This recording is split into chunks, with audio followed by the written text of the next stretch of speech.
Hey guys, welcome back to another video. Changing it up a little bit. Haven't been having a good time playing Tabor, so playing a different game. Desktop game, not VR. We're playing Rust. Same premises though, I'm just gonna teach you how to do stuff, I guess. This first video for Rust is gonna be electric furnace setup. This is all the stuff you're gonna need right here in this box for, in my opinion, probably one of the best setups. So, with not too much lollygagging, I guess, we'll just get straight into it. This all varies on depending on how many electric furnaces you need or want, and how fast you want everything to smelt. So, if I just get rid of that, this tutorial that I'll show you guys, you can do like 9 with it. Yes. And this is for like under jump ups or above a jump up. It really depends on how you want it to be.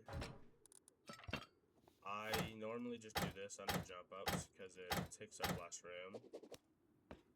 But this is for automation and just overall setup. So let's just get these placed really quickly. So this is like the normal setup I go for. This is 8. Then just place like that back there. This will be your ore deposit box, which will feed these furnaces. Just gonna come down here and wire everything up for industrial. This is all pretty simple. It's pretty easy stuff for other people to do, I'd say. I've always found it pretty easy. Normally, the best thing, this is for like early game, you need it done, and you don't have HQM to spend, or metal frags to spend. You can do 4, you can do 3, you can do 2, it doesn't matter. This is just the setup that I use. This is the most efficient and probably the best that you can have decent early game. So we'll come up here and we'll set up electricals. Let's see. This is probably some of the best placement you can do for solar panels early game.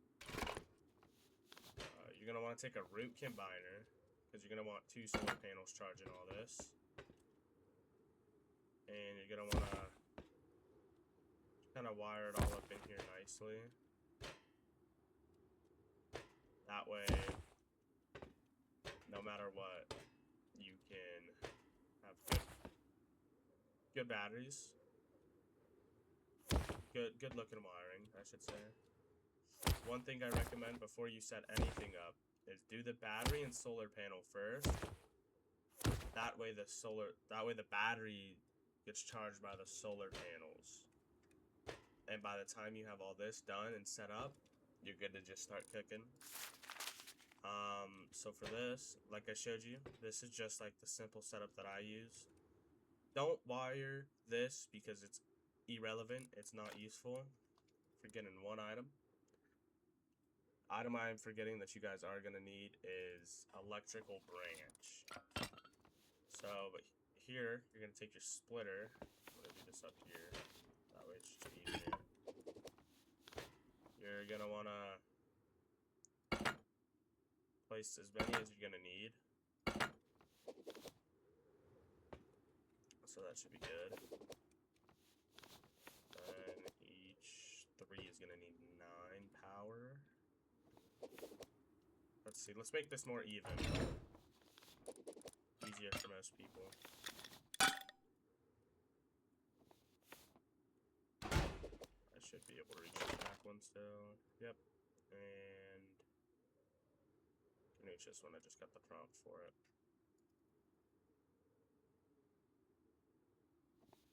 Let's see. Okay, so it's this one that you can't reach with the one pull. So before you place this middle one, the 9th furnace, you're going to want to do the wiring for these. So here I just recommend placing down 3 of these.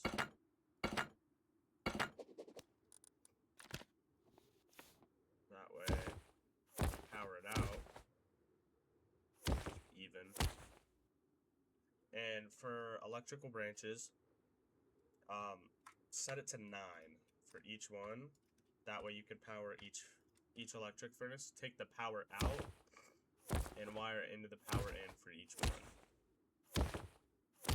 Then the branch out, what you're going to want to do is you're going to want to plug it into the splitter for each and every one. Just makes it easiest. For now, I'm going to disconnect this. That way it's not loud and making noise. I do recommend keeping your wires as organized as you can and as neat as you can, because it helps a lot in any case, I have found out. And it overall makes the base look better, because you don't want all of the wires just kind of showing through it all. And it's not too hard to just just run them along the wall, is what I say. It's like the best thing to do. Oh.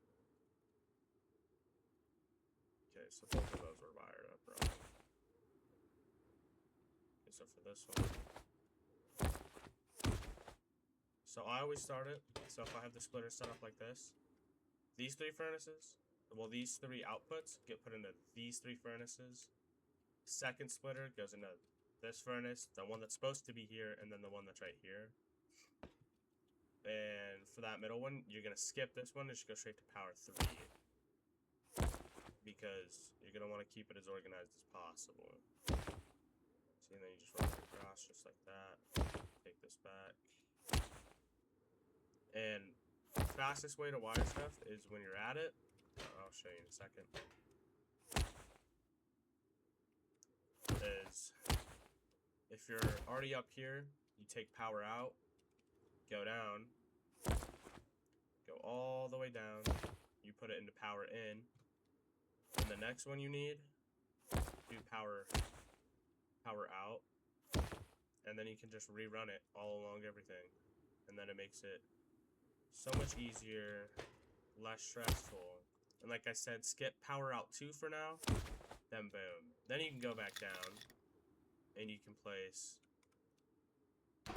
this electric furnace with an industrial conveyor. This doesn't matter since it's going to be under a jump up and it's going to have a door on it. Then, from here, now you can finally do power out too. Run it all the same way, like I've said. This is probably one of the easiest things to do, but it's one of the most essential items for a base, is auto furnaces. Because it just allows for you to go out, farm all the materials you need, and then just have them passively cook. See, that one's wired. So, since this is all like an automated system, you don't have to watch it, babysit it, and constantly feed more ores into it. You could go out, leave your base, go for more farm, or just in general go out and PvP or go on raids. So this is my basic setup for this part. Probably one of the best wiring systems. This doesn't cost much.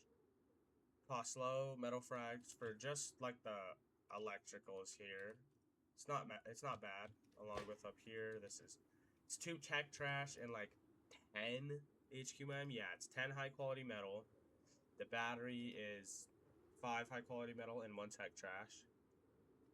So in total, you're spending 3 tech trash, 15 high quality metal, minus the tools. The tools, 2 high quality metal for the piping tool, and 2 for the wiring tool.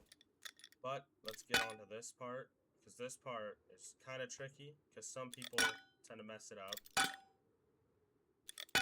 You wanna wire this a certain way. You wanna pipe it a certain way. That way, it doesn't say something like this. Pipe is too close, or pipe is blocked. Out really badly. Okay. Let's see. We'll wire it off of this first.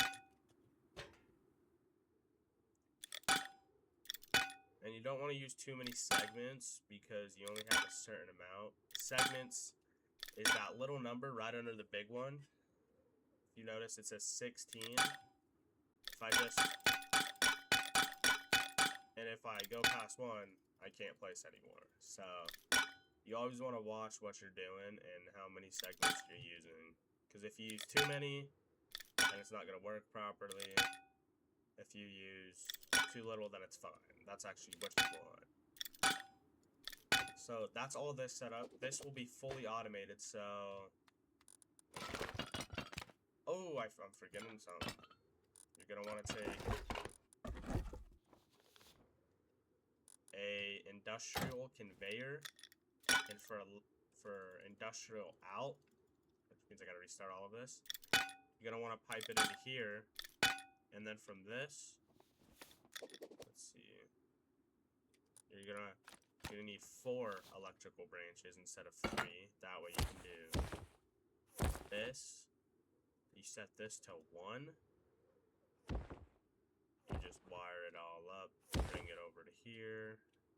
Bring it over to here. Boom. This needs 1 to function. So when you do power it, after you plug in the battery to all of this, you can press power on, and then it'll actually send your items through the conveyor for you to use. Now, let's actually do this correctly now.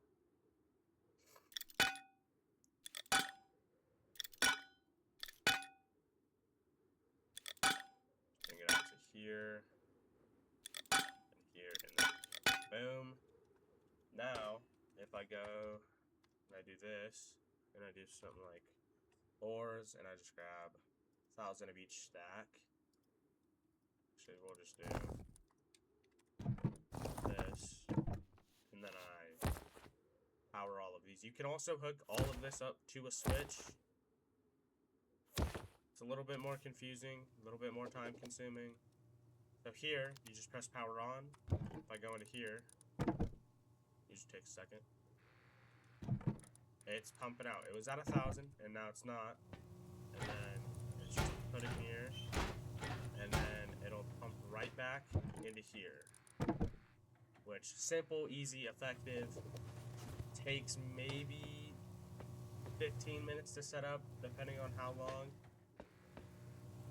Like how many times you get distracted and all that. This is a really simple setup. There's more complex setups I could go over, but I don't feel like it. Don't want to bore you with all that.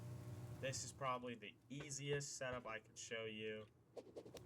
And this is perfect, and this all fits in one square. So literally all you need for this is just to go plop, find a random square in your base. So like, say you have a 4x4 base.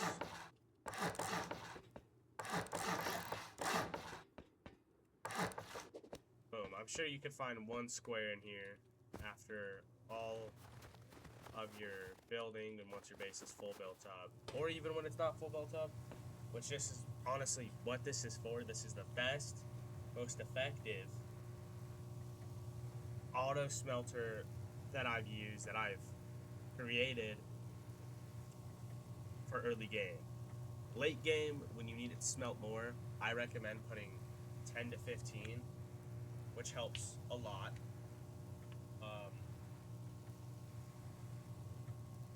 Yeah, no, it just really helps a lot, especially for that later game. A few days after white, fresh server you join, you're just waiting to get in.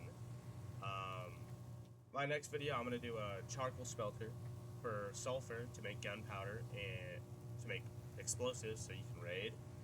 And then after that, I'm going to be showing how to do an auto sorter, and it's the most effective one that I've created. I was just working on it earlier.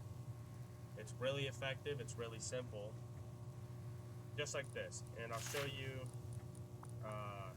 depending on what door you want to use, you could use just a simple sheet metal double door, or you could use a garage door, doesn't really matter. Sheet metal door just kind of prevents you from getting to your wiring. You'd have to take the whole door off. Garage door allows for you to access it all. But yeah, no, that's it. I appreciate you guys watching this video. You know, if you found this really helpful for setting up your bases and all that, for your smelting, I should say, not your bases, but setting up in your base to smelt everything. If you found it useful and you enjoyed it, like, subscribe, I don't know, that's up to you. I'm not gonna make that decision for you. I can't make that decision for you, but it's good. And I refrain when I say, then the video after the auto sorter, I'm just gonna play it. I'm just gonna show you guys like normal little wipe for me, or how to get good at PvP. I think I'm gonna do how to get better at PvP. I'll show you guys some of the settings I use, and just little things that me and my friends have found useful to getting in that zone, to lock in when PvPing, or just to lock in general. It doesn't matter if it's for PvP. But other than that, you know, I enjoy whoever watches this. I hope you guys find it useful, helpful for your next Rust wipe. If you're new to the game, this might help you real nice. I wish I knew about it when I was new to the game. I didn't find this stuff out until probably a few hundred hours on actually probably about 100 hours on this game. But I hope you found it useful, reliable. Yeah. Honestly, that's really it. Hope you guys enjoy your day. Thank you for watching.